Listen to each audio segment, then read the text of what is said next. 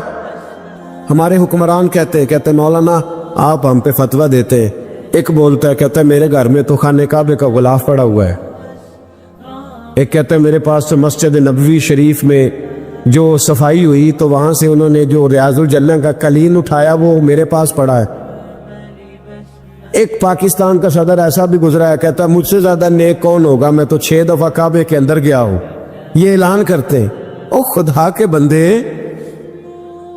کعبے کا غلاف پاس ہونا اگر ایمان کی علامت ہوتی تو کعبہ تو سارے کا سارا ابو جہل کے پاس تھا، اگر مسجد نبوی کا کلین پاس ہونا علامت ایمان ہے تو عبداللہ بن ابی سلول جو منافقوں کا سردار تھا وہ تو 5 نمازیں نبی پاک کے پیچھے پڑھتا تھا، تو رہتا ہی ریاض الجنہ میں تھا۔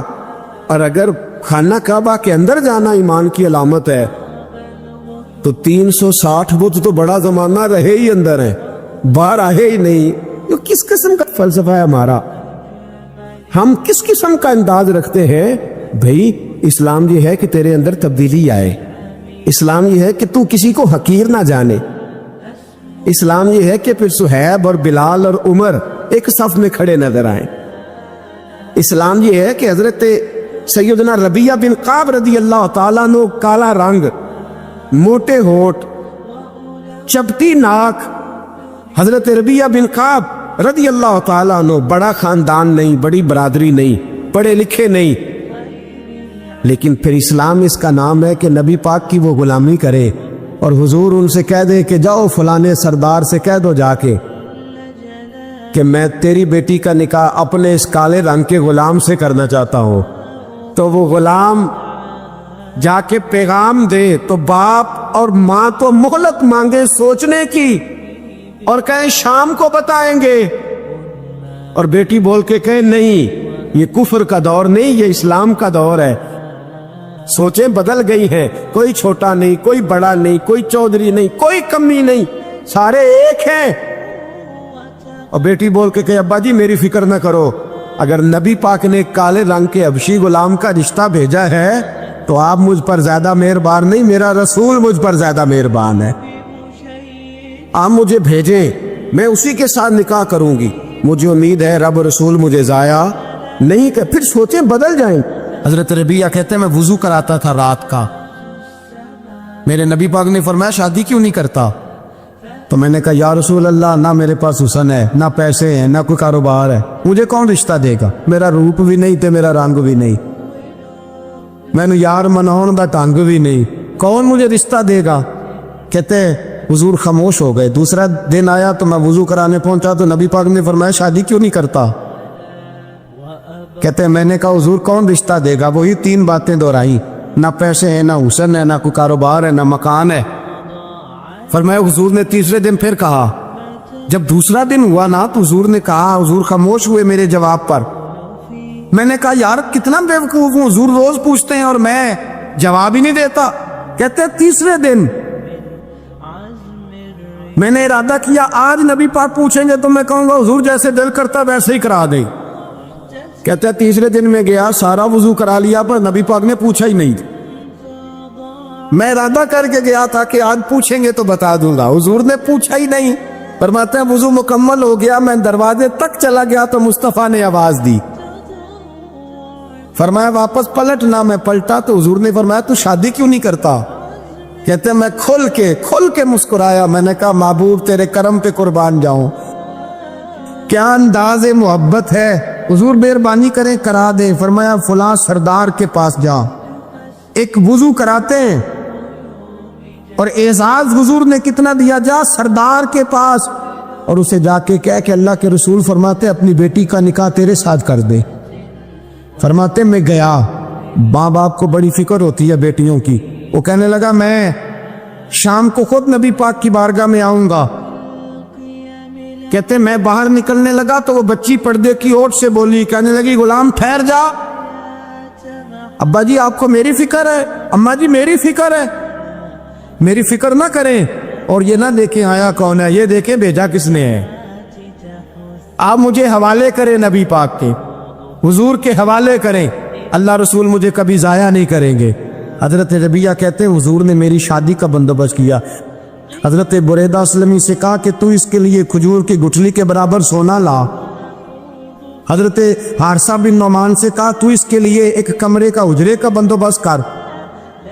حضرت عثمان غنی سے کہا تو نے ولیمہ کرانا اس کا۔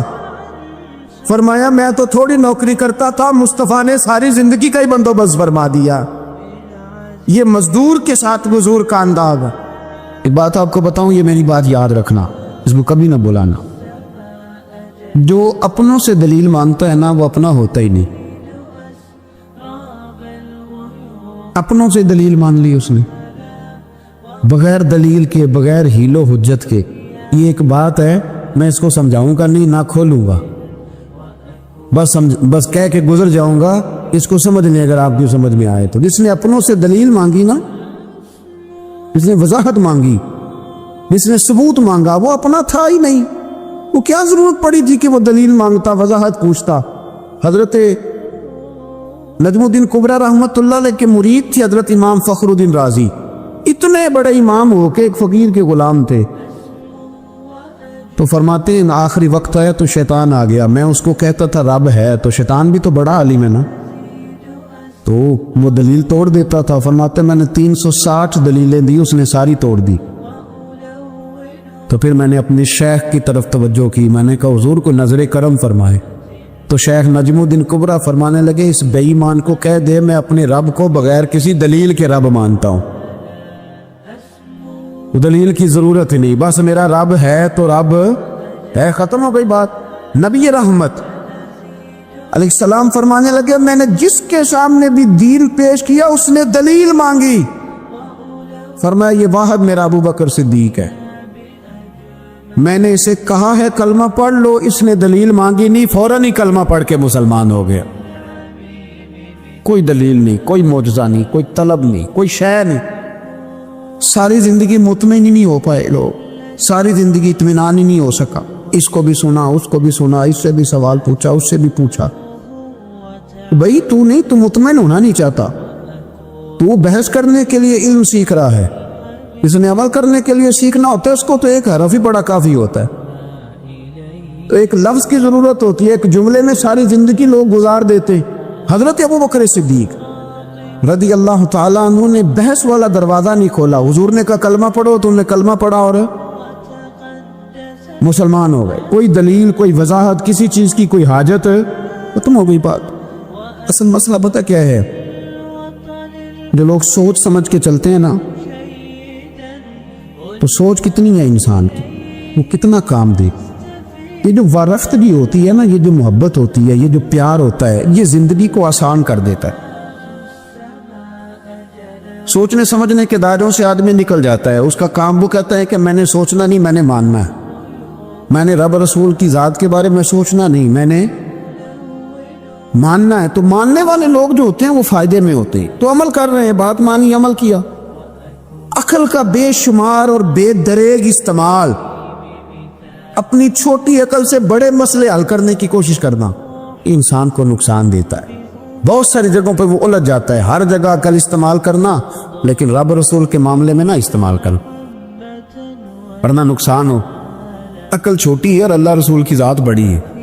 کبھی بھی اس دائرے میں بند کرنے کی کوشش نہ کرنا. جناب ابو بکر صدیق رضی اللہ تعالیٰ عنہ ہر معاملے میں، ہر معاملے. ایک حدیث بخاری کی، شاید میں نے پہلے بھی عرض کی تھی، لیکن چونکہ وہ عنوان کے لحاظ سے ایک بہت بڑی دلیل ہے، دوبارہ عرض کرتا ہوں.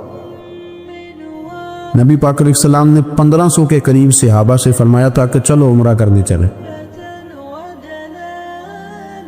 عمرہ کرنے جب ہم جاتے ہیں نا تو ہمارے گلے میں پھول بھی ڈالے جاتے ہیں، اور آپ کو پتہ ہے بتانا بھی پڑتا ہے لوگوں کو کہ میں عمرہ کرنے گیا ہوں. پھر روٹی بھی پکتی ہے، پھر سب رشتہ داروں کو پتہ بھی چل جاتا ہے. اور بندہ چلا جائے ایئرپورٹ تو احرام باندھا ہو نا، تو پتہ چلے نا فلائٹ تو 24 گھنٹے لیٹ ہے.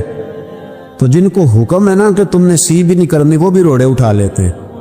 احرام باندھا ہوا ہے، حکم ہے کہ اب تم نے کوئی جھگڑا، کوئی لڑائی، کوئی فساد ہے، تو ایئرپورٹ پہ لوگ روڑے اٹھا لیتے ہیں. کہتے ہیں ہم ایئرپورٹ بھی توڑیں گے اور فلائٹ کا جو عملہ ہے اس کا گریبان بھی پکڑیں گے. بڑا کچھ ہی دنیا کرتی ہے. اور اگر کسی کے پیر صاحب نے کہا ہو چلو عمرہ کریں، اللہ اکبر، اور پھر ایئرپورٹ پہ جا کے پتہ چلے کہ پیر صاحب کے ساتھ تو دھوکہ ہو گیا ہے، بندہ غلط نکلا ہے، پیری مریدی قائم رہے گی؟ سوال ہی نہیں پیدا ہوتا، سوال ہی نہیں پیدا ہوتا. میرے ساتھ ایک سنگی نے ایک دفعہ بات کی، کہنے لگا جی پیر صاحب کامل نہیں. میں نے کہا کیا غلطی ان میں پائی جاتی ہے؟ کہتے میں انہوں نے پوچھ کے باہر دے پیسے جمع کرائے سا، میرا کام نہیں بنیا. میں کہ تو پیر پڑھ لے، تیرے تو کوئی نجومی پڑھنا چاہیے سی، وہ نجومی ہونا چاہیے تھا تیرے لیے، تاکہ وہ اچھی طرح غور کرتا. جی آپ کو پتہ ہے نا اہل سنت میں کتابیں بھی نکلتی ہیں. کئی لوگ کہتے ہیں یہ کوئی کتاب کٹ کے دسو. میں کیوں کسی لکھی نہیں تو کٹیے کی تو وہ کون سی کتاب ہے جو آپ کہہ رہے ہیں نکالیں اور ذرا بتائیں کہ فلانا کام میرے لیے ٹھیک رہے گا کہ نہیں؟ ایک استخارہ ہے دین میں، اور استخارے کا بھی بابت معاملہ یہ ہے کہ آپ نے استخارہ کر لیا، اس کے بعد بھی آپ حتمی فیصلہ نہیں کریں گے۔ بزرگ کہتے ہیں کہ استخارہ کر کے بھی یہ کہو کہ جی میری سمجھ میں یہ آیا ہے، باقی حقیقتوں کا علم اللہ جانے، اللہ کا رسول جانے صلی اللہ علیہ وسلم، حقیقتوں وہی جانتے۔ تو الجھے نہیں زندگی میں۔ 1500 کے قریب صحابہ تھے، حضور نے فرمایا احرام باندھو بھائی، عمرہ کرنا ہے۔ حدیبیہ کے مقام پہ گئے تو قریش مکہ نے روک لیا، نہیں کرنے دیں گے۔ جب بات بہت آگے بڑھی تو پھر شرطیں لکھی گئی۔ شرطیں بڑی سخت ہیں کہ جو مسلمان مکے سے مدینے آئے گا مدینے والے واپس کریں گے، اور اگر کوئی مسلمان مدینے سے مکے چلا گیا تو مکے والے واپس نہیں کریں گے، ہم ان کے لوگ دیں گے، وہ ہمارا بندہ دیں گے نہیں۔ یہ شرطیں تھی، صحابہ پریشان تھے۔ اب جب شرطیں طے ہو گئیں، شرطیں بھی سخت ہیں، نبی کریم علیہ السلام نے فرمایا بھی احرام کھول دو، فلائٹ کل نہیں جانی، پرسوں نہیں جانی، یعنی عامی سفر میں عمرہ کار ہی نہیں رہے، احرام کھول دو۔ تو امام زرقانی کہتے ہیں سب لوگ پریشان تھے۔ سب سے پہلے حضرت ابو بکر صدیق اٹھے، سب سے پہلے اٹھے، اٹھ کے احرام کھولا۔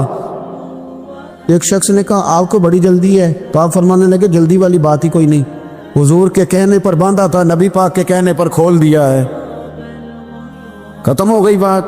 حضور نے فرمایا باندھ لو تو ہم نے باندھ لیا، حضور نے کہا کھول دو تو ہم نے کھول دی، جلدی والی کیا بات ہو۔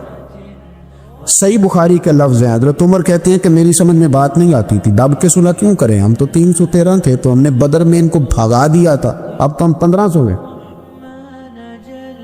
تو ہم ان سے قتال کریں گے، لڑائی کریں گے، جنگ ہوگی۔